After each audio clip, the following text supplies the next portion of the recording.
Welcome to your Extra Shot of Sunrise. I am Carlos Diaz, joined by Meredith Juliet in the newsroom. Let's talk about that overnight crash from downtown. It started when two suspected thieves were running from police, actually driving away from police.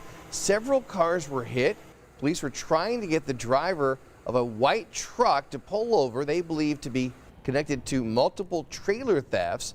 Instead, the driver sped off, got onto the interstate, started driving in the wrong direction.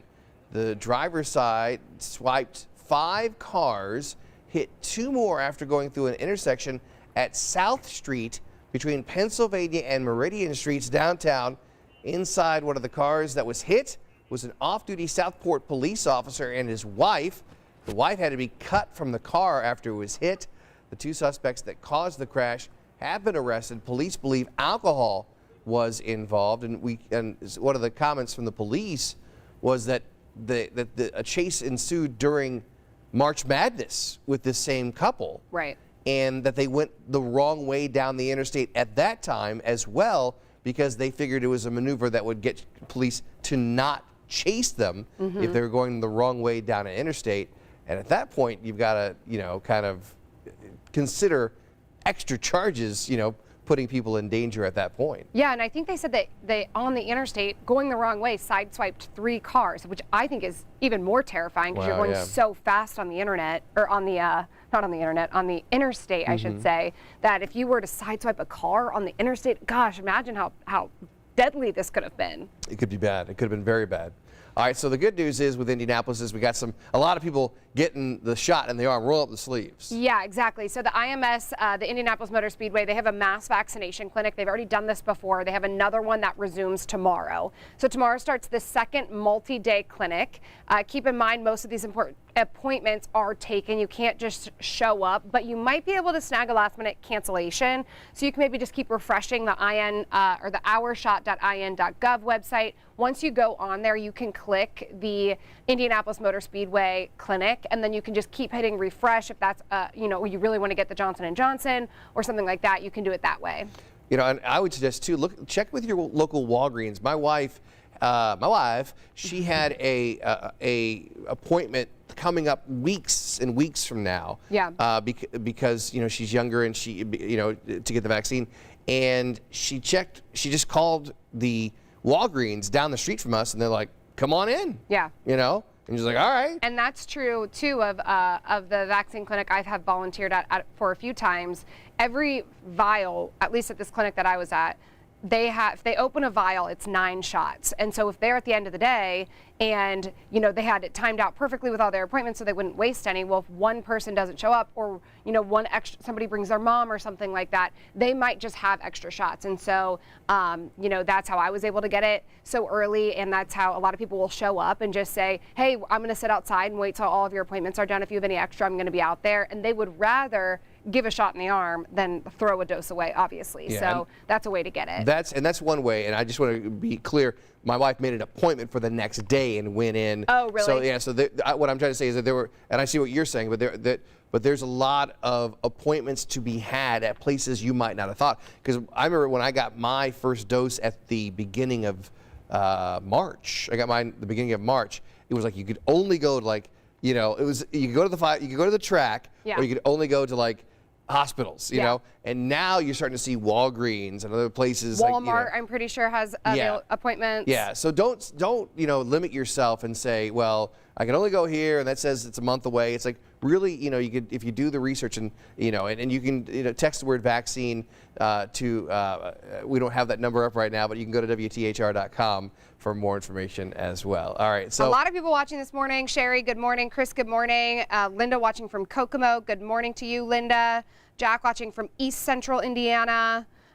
Kiprick, oh, what a great name. Kiprick saying, good morning, have a fantastic day, everyone. Sherry saying prayers for the Southport officer and his wife. Yeah, as the officer said, I don't know if we played sound from him, but he had said in his interview overnight, these poor people downtown, enjoying downtown, having a nice night, and get hit by during a police chase. It's obviously not ideal, so prayers for them, absolutely. Yeah, when I was driving in this morning, like I said, I drive up 135, and that becomes Illinois eventually. And I looked over and saw, I mean, you could see over on Meridian, Pennsylvania, on South Street, you could see that wreck was still there. They're still cleaning it up. So, I mean, just a really bad situation there. All right, let's talk golf. Yep. The Masters was this weekend, and it was a historic win on Sunday by Hideki Matsuyama. He is now the tournament's first Japanese champion. In fact, he's the first Japanese player to win any major. Now, some people are like, wait, Y.E. Yang won back, he beat Tiger in a playoff back in the day. Well, Y.E. Yang is South Korean, so there you go. Just in case you give it, you're kind of like, wait a minute. So Hideki Matsuyama got a big shout out from Tiger Woods, by the way. Tiger tweeted, "Making Japan proud, Hideki. This win will impact the entire golf world." And millions of people are loving this video. You can see Matsuyama's caddy walk over, and he puts the stick in the pin, and that's him on number 18 bowing to the course after the historic win. And that's funny because we talk about Augusta being hallowed grounds and being so revered by golfers and crowds alike. It really is around the world, and it's kind of a symbol of respect. And to say, hey, we've conquered you, kind of a thing. Sure.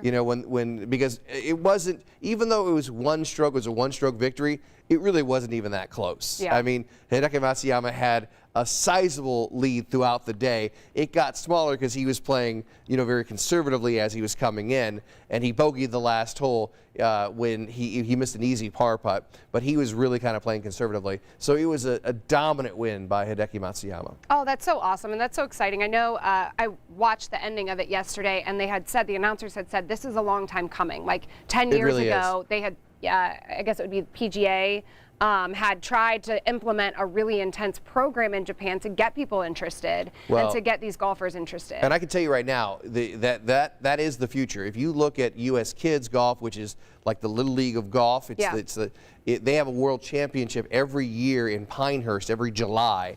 And before the pandemic, now it's only American players this last year and this coming year. But before the pandemic, if you look at the top 10 golfers, it's Japan, it's South Korea, it's China. It is that area of the world and they fly over. They have this, these 15-hour flights, and their kids come over and dominate. And so it really is. You're going to start seeing a lot more golfers from that region. You're already seeing it in the LPGA Tour, and you're going to be seeing a lot more of that in the PGA Tour. All right, we want to talk about this. I think this is the coolest story ever. So Kid Cudi made a pretty big fashion statement on Saturday Night Live over the weekend. If you caught SNL, you got to witness this moment from the rapper. If you're wondering why the dress, well, it's actually a tribute to late Kurt Cobain. He also donned a shirt with a picture of the late comedian Chris Farley. Just so cool. I'm very much in the camp of like, let people wear whatever they want to wear. It doesn't impact my life in one bit. I think that's so awesome and bold, and let's normalize it. I mean, if you want to wear that, women can wear men's clothing. We do it all the time, and so men, by all means, wear whatever you want. Whatever makes you feel confident and good, and not impacting me at all. Well, no, and I think too, I mean, you're also paying tribute to somebody from my generation, Kurt Cobain, who just didn't give a heck about anything. Yeah. I love that when Nirvana did Unplugged, they're like, okay, we want you to play all your hits unplugged, and they're like, nope, we're gonna do all covers. And then it turned out to be genius because that album sold it's the highest selling unplugged album because it's like a new album. Yeah. They played like one of their own songs. The rest of it was like the Meat Puppets and all these other great artists. They covered them, and it made for a brand new album. So that's really kind of cool. That is really cool. Speaking about late night snacking before work, not a good thing. Aww. This just in. If you're eating late night snacks before bed, that could be affecting your job performance. Researchers surveyed 100 very happy full-time workers over 10 days. When they ate junk food at night, it turns out they were more likely to have a headache or a stomach ache the next day. Darn. They're also less likely to feel, are chicken wings, are those bad for you? They were also less likely, is pizza bad for you? They were less likely to be helpful at work, so healthy eating is the way to go during the week. That is what I believe, but I also believe in a good cheat day. But like I said before, don't turn your cheat day into a cheat weekend. Don't take any nutritional advice from me, by the way. Go ahead. Well, what's so crazy is like I think that we all, as a society, like have a pretty good grasp on like healthy living and like, you know, balance and exercise and drinking water. But like we routinely do these studies that like confirm what we already know. Like, yeah, if you eat like 3 Big Macs the night before you go to work at, you know, midnight, you're not going to feel good at work tomorrow. And it's like, you know, we're obviously talking about it. It was on our show this morning. Like, I just think it's so funny. We routinely confirm, like, yeah, like what we already knew. Yeah, do diet and exercise and like live a balanced life. You'll probably feel better. And I always wonder about the people who do the studies, like, you know, because you have, you know, there's got to be some kind of boss there, you know. So it's like, you know, Steve, what do you got? I'm going to do a study about late night snacking being bad for you. Ooh, okay. Ooh, okay, let us know what you find out. Yeah. And then later when Steve leaves, they go, Steve doing another stupid piece. Yeah, exactly. All right. So jeans, I like this story because, you know. I have lots of thoughts on this. Okay, go ahead. Okay, so the skinny jeans trend is fading. That's according to the CEO of Levi Strauss, Chip Bergh, who says wide leg jeans are in vogue. The fashion world could be in the early stages of a new denim cycle. The last one was led by skinny denim, and it lasted about 10 years. I would say maybe a little longer than that, because I feel like I was wearing skinny jeans in middle school. Okay. The CEO of Levi Strauss also says he doesn't think skinny jeans are ever going to go away completely, but that the company is clearly seeing a very strong demand for looser fit jeans. Definitely, it is true. I am still, I was just talking to some of my girlfriends about this weekend, like walking the balance of finding the middle fit, because I'm not a Gen Zer who can, you know, the Gen Z women are wearing almost like construction worker jeans is what I would call them. Like they're tight up here, but then they're just nothing. Like they're just down. And I don't know if I love those. I want a little bit more of a flattering fit, but I don't want the skinny because let's be honest, skinny jeans aren't comfortable. So No, they're not. I'm in a middle ground. I'm in definitely with my age group, like, okay, well, how do we fit into this? When I wear skinny jeans, I look like the witch from the Bugs Bunny cartoons. What? You have this big body and then these little tiny legs, these little spindle legs. So I have never liked skinny jeans, and I'm so happy that loose-fitting jeans are coming back in style because I feel good about it. I also, as well, Chuck said this morning that the high-waisted jeans are on the way out as well. No. The what? The low-rise, they're coming back, right, Chuck? You said low-rise. Oh my gosh. Hold on. I'll be devastated. Hold on, because I'm confirming with Chuck now here. Did you say low-rise or? Low-rise coming back for women. Yeah, low-rise are coming back for women.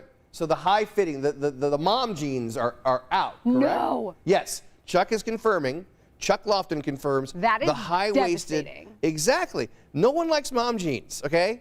I'm sorry. We all love our moms. I like mom jeans. Okay, well, you know what? They tighten, they pull it all in. Yeah, but I can't even say the phrase for what that area is on broadcast Facebook. But you know what? I'm a product of the 90s. You are a true product of the 90s. We all love watching Friends, you know, on Peacock. Or no, is it on, we're Friends now. Where do you watch Friends? I haven't watched it ever since they took it off Netflix, so I don't know. Is it on Peacock? No, it's on HBO Max. You got to pay for it. But if you watch Friends, they got the loose-fitting jeans that are low riders, you know, and they're comfortable. It's all good.